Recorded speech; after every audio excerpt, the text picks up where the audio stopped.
Ярчайшей страницей в истории Сибири и северо-востока страны, но особенно Якутии, времен Великой Отечественной войны, является деятельность перегоночной трассы Аляска-Сибирь, по которой было доставлено в нашу страну около 8 тысяч боевых и транспортных самолетов, сыгравших заметную роль в победе над фашистской Германией.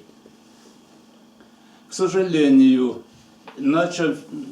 начавшаяся вскоре после победы холодная война побудила руководство Советского Союза, а вслед за ним ученых-историков всячески принижать и даже замалчивать сам факт Ленд-Лиза и его значение в Великой Победе. Отзвуки такого отношения к Ленд-Лизу заметны сегодня. Попутно отмечу, что бытующий сейчас штамп секретности трассы сильно преувеличен. В годы войны деятельность трассы, как и всего касающегося обороны страны, была действительно секретна. А в послевоенные годы трасса просто замалчивалась. Одним из решающих факторов, обеспечивающих победу земной цивилизации во Второй мировой войне, было эффективное сотрудничество стран антигитлеровской коалиции. И сегодня, по прошествии более полувека, немаловажно вновь и вновь обращаться к тому бесценному опыту, когда страны, несмотря на отличающийся государственный строй, сумели прийти к соглашению по важнейшей мировой проблеме, стали единым фронтом против держав, исповедующих фашизм и милитаризм. Накануне Великой Отечественной войны советская авиация развивалась, опережая многие передовые государства мира. Экипажи Чкалова, Громова, Грозодубовой и других во второй половине 30-х годов совершили на отечественных самолетах впечатляющие сверхдальние перелеты, устанавливались мировые рекорды дальности, скорости и высоты полета. Советские конструкторы разработали образцы боевых самолетов, способные противостоять любому агрессору. Однако, когда началась война, авиапромышленность Советского Союза только приступила к массовому производству новой техники. И вооруженные военно-воздушные силы СССР имели на вооружении еще очень мало современных боевых самолетов. К тому же значительная часть наших самолетов была уничтожена противником на прифронтовых аэродромах или потеряна по другим причинам уже в первые дни войны. Кроме того, заводы оборонной промышленности западного региона страны пришлось срочно эвакуировать на восток, где для налаживания на них производства требовалось опять-таки время. Поэтому, особенно в начальный период войны, Советский Союз ощущал острую нехватку не только самолетов, но и других видов вооружения, продовольствия и стратегических материалов.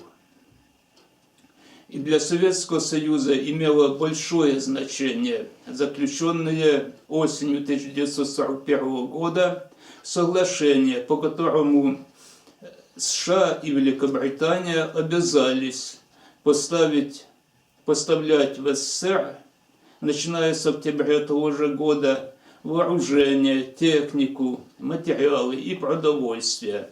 А 11 июня 1942 года Советский Союз и Соединенные Штаты подписали соглашение о взаимных поставках по Ленд-Лизу.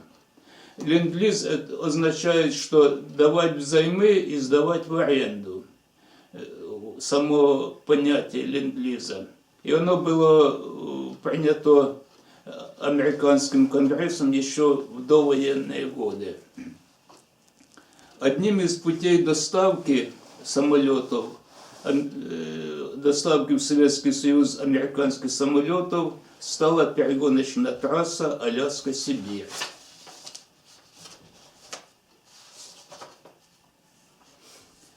В небывало короткие сроки, менее чем за год, была построена авиалиния протяженностью около 5000 километров. 11 августа 1942 года Дальстрой приступил к строительству аэродрома в Оймяконе, а уже в конце сентября здесь приземлился четырехмоторный транспортный самолет Г-2.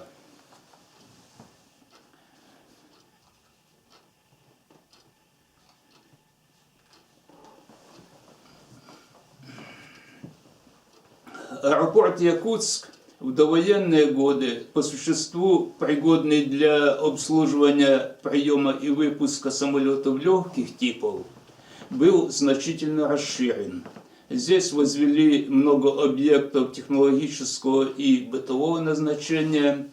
Морским путем, а также по Лене и Колыме в аэропорты воздушной трассы доставлялись из США техника для строительства аэродромов, бензо- и маслозаправщики, станочное оборудование.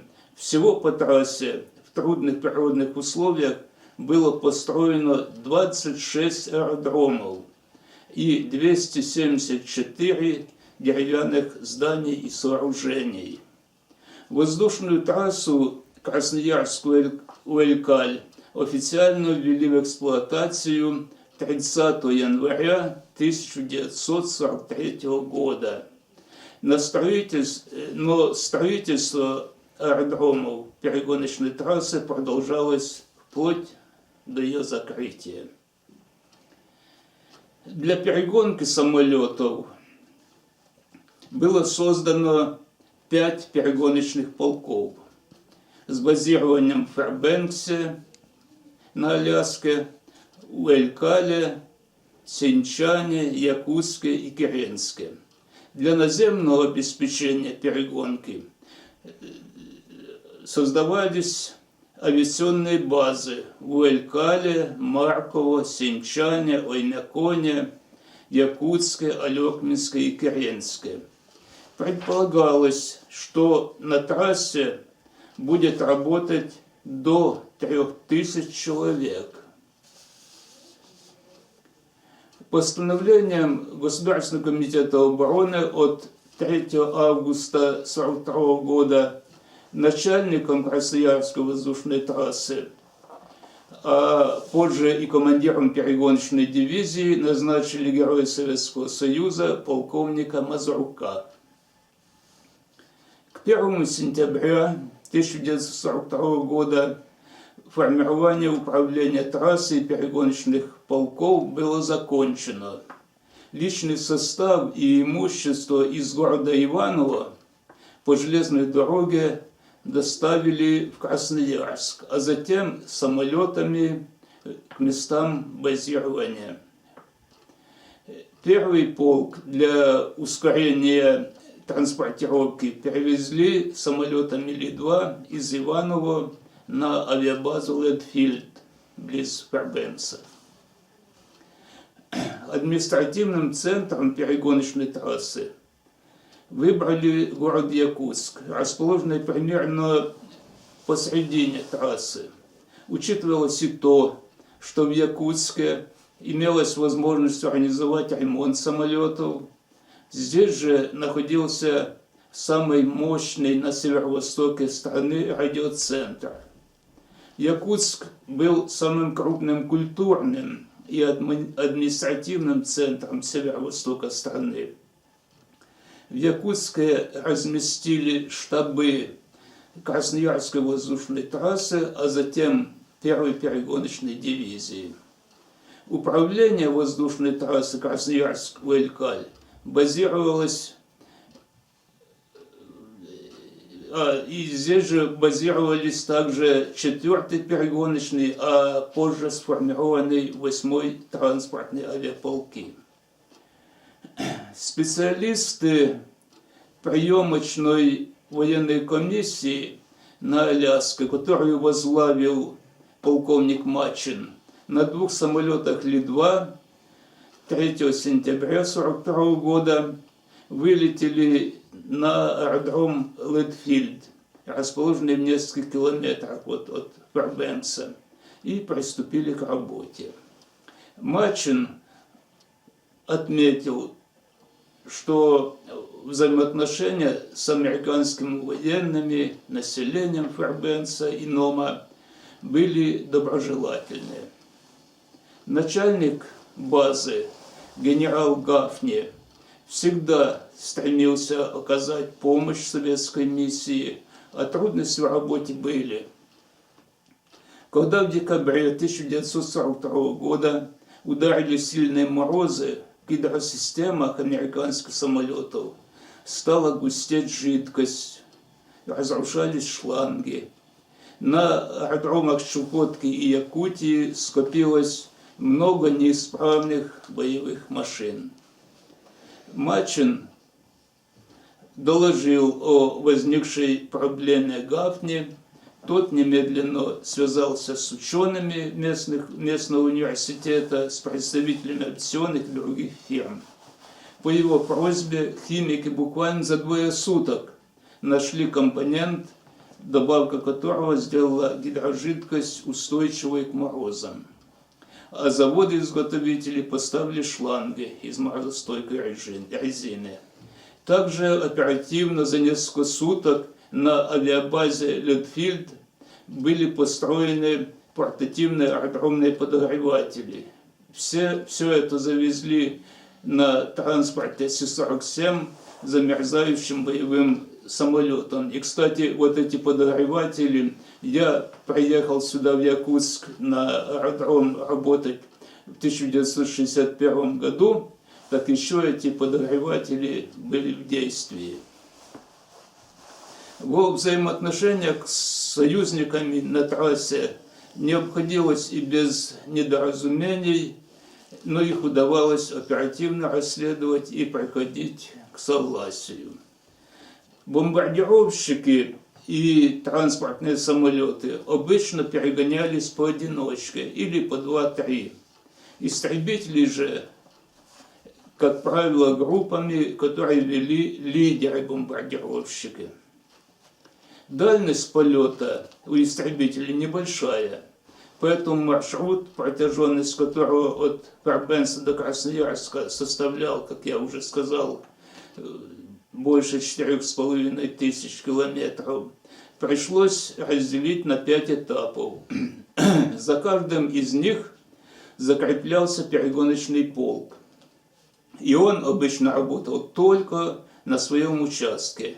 Передав в пункте назначения самолеты соседнему полку, летчики возвращались на свою базу транспортными самолетами специальной эскадрильи, преобразованной 4 июня 1943 года в 8-й транспортный авиаполк. Если же на каком-то участке трассы скапливалась на длительное время нелетная погода, устанавливалась нелетная погода, или выходил из строя аэродром, а в другом месте скапливалось много самолетов, летный и технический состав любого полка оперативно перебазировался на нужные участки. В Красноярске самолеты сдавали военной приемной комиссии ВВС Красной Армии. А из Красноярска на фронт самолеты доставлялись летом, а истребители часто на железнодорожных платформах. Для обеспечения безопасности и регулярности полетов на линии трассы и прилегающей к ней территории была создана сеть метеостанций.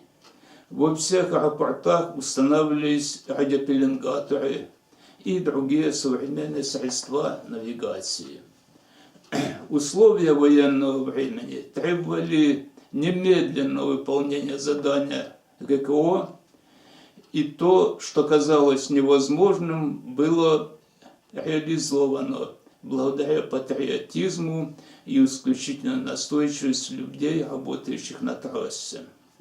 Отметим, что к началу зимней кампании 1942-1943 годов, на 19 ноября 1942 года, на Советско-Германском фронте в составе фронтовой авиации находилось 211 истребителей и 116 бомбардировщиков иностранного производства.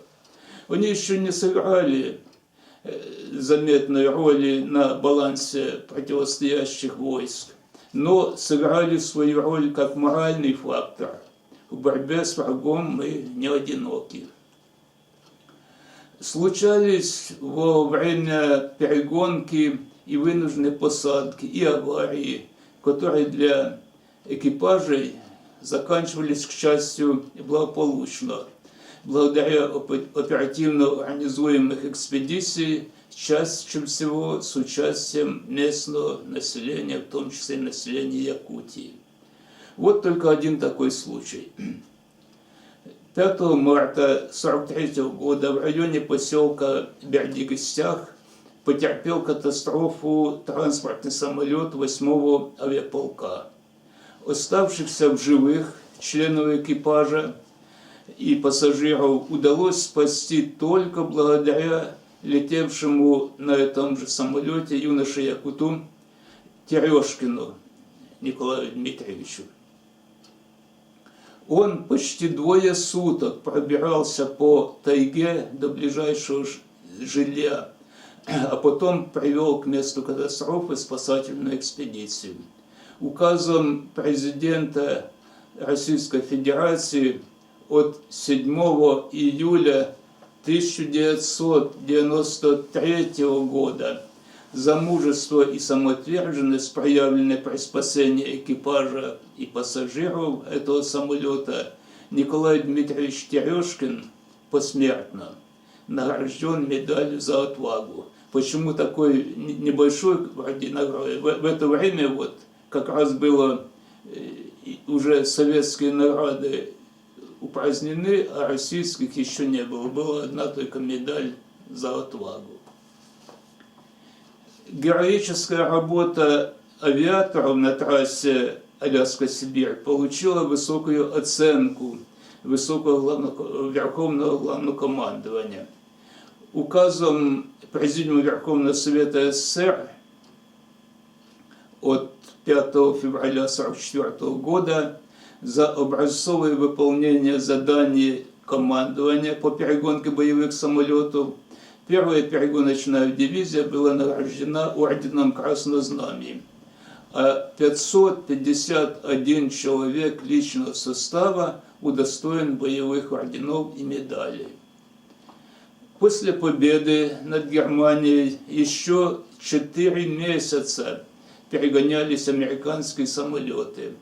Для ВВС Дальневосточных и Забайкальских фронтов, а также ВВС Тихоокеанского флота, интенсивная перегонка самолетов из Якутска, Маркова и Красноярска продолжались в августе и сентябре.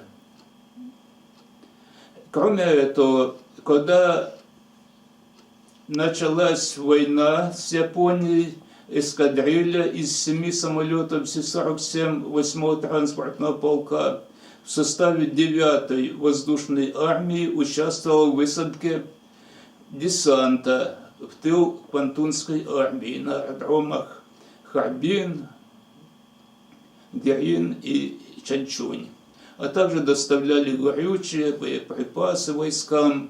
За успешное выполнение этих операций весь личный состав эскадрильи, 30 человек, был удостоен боевых наград.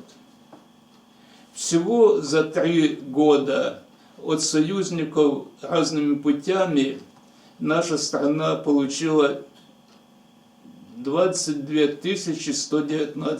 195 самолетов, что составило примерно 10% от общего количества самолетов, участвовавших в войне с советской стороны. А по истребителям этот показатель составил около 19%. То есть почти каждый 5-й истребитель был американский или английский. Война собирала скорбный урожай не только на фронте. За время работы перегоночной трассы на ее частях, обслуживаемых советской стороной, произошло 44 катастрофы, в которых погибло 113 наших авиаторов. Случались катастрофы также при перегонке из Красноярска на фронт. Поисковая работа на местах летных происшествий ведется до настоящего времени. В направленном 11 июля 1945 года президенту США послании председатель Совнаркома СССР Сталин давал оценку поставкам из США в Советский Союз по ленд-лизу, в частности, такими словами, что они сыграли важную роль и в значительной степени содействовали успешному завершению войны против общего врага гитлеровской Германии. В конце августа 1945 года Соединенные Штаты прекратили поставку самолетов Советскому Союзу, и началось поэтапное расформирование структур перегоночной трассы. В начале 1946 года перегоночная трасса прекратила свою деятельность. Многие из тех, кто ее обслуживал, после демобилизации остались в Якутии и составили костяк личного состава Якутского управления гражданской авиации. Воздушная трасса Аляска-Сибирь, благодаря самоотверженной и слаженной работе авиаторов, приобрела репутацию одной из самых надежных в мире и стала международной. Услугами трассы пользовались государственные деятели обеих стран. По ней летали нарком иностранных дел Молотов, послы СССР в США Уманский, Литвинов, Громыко и другие. В 1944 году трассой воспользовался, направляясь в Китай, вице-президент США Уоллес, сенатор Уилки и другие. Международные рейсы зачастую выполнялись экипажами 8-го транспортного полка. В августе 1944 года экипаж Бенкунского на самолете Си-47 доставил из Москвы в США делегацию, возглавляемую Громыко. В апреле 1945 года по трассе летала в Сан-Франциско на Международную конференцию Объединенных Наций делегация во главе с Молотовым, а также делегации Украины, Белоруссии. Услугами Алсиба пользовались и другие советские делегации. Кстати, именно на этой международной конференции в Сан-Франциско было санкционировано создание Организации Объединенных Наций. Долгие годы холодной войны тема ленд-лиза, как я уже сказал, замалчивалась. Только в июне 1980 года посол США в СССР Томас Уотсон в письме Мазуруку первым высказал идею о моральном о мемориальном перелете по трассе Аляска-Сибирь, намереваясь посвятить эту акцию улучшению взаимопонимания между советским и американским народом. Но политическая погода была тогда нелетной даже для отличных летчиков и дипломатов. Свой замысел 73-летний Уотсон, уже бывший дипломат, смог осуществить только летом 1987 года, посвятив перелет 45-летию открытия воздушной трассы Аляска-Сибирь. В Москве Уотсона принял председатель Президиума Верховного Совета СССР Громыко. Из Москвы Уотсон прибыл в Якутию, и в частности именно в Якутск. Здесь он встретился с ветеранами авиации, с теми, кто принимал непосредственно участие в перегонке и обслуживании самолетов Ленд-Лиза. Среди них были заслуженные пилоты СССР Сладков, Яковлев, бывшие стрелки-радисты Воробьев и Спиридонов, авиатехник Романченко и другие. По ходу встречи Уотсон выразил надежду, что его неофициальная поездка послужит в какой-то мере большему взаимопониманию между народами двух великих государств. А в мае 90-го года состоялась первая поездка советских ветеранов Алсиба на Аляску. На самолете Ан-24 они совершили перелет из Иркутска по Алсибу и прибыли в Ном. Затем наши ветераны провели 2 дня в Фербенсе, окруженные дружеским вниманием. Они жили в американских семьях. В Анкоридже наши ветераны посетили национальное кладбище и почтили память захороненных там советских летчиков, погибших при перегонке самолетов. Расставаясь на земле Аляски и подводя черту еще под одной войной, холодной, ветераны войны договорились совместно отметить золотой юбилей трассы. И эта встреча состоялась. 7 июля 1992 года наши ветераны вылетели из Москвы специальным рейсом самолета Ту-154 и в тот же день приземлились в Фербенксе. Как и в прошлый раз, на Аляске ветеранам оказали радушный прием, были и другие поездки и встречи по Америке. К сожалению, время неумолимо. Сейчас уже некому ездить в гости к своим коллегам на Аляску и оттуда к нам. В Якутске, который был центром беспримерной операции по перегону американских самолетов, полувековому юбилею трассы Аляска-Сибирь торжественно открыли мемориал памяти погибших перегонщиков. А 10 лет спустя, к 60-летию открытия Алсиба, мемориал пополнился еще одной достопримечательностью, полномасштабной моделью самолета П-39, изготовленного молодыми якутскими авиаторами под руководством Александра Шахнина и Василия Гоголева.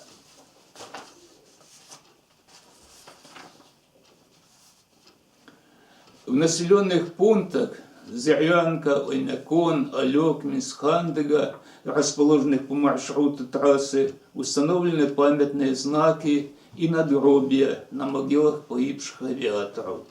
А в музеях открыты экспозиции, рассказывающие об этой героической эпопее. Обстоятельные экспедиции развернуты в столице республики, в Музее авиации Якутии и Музее ДОСААФ.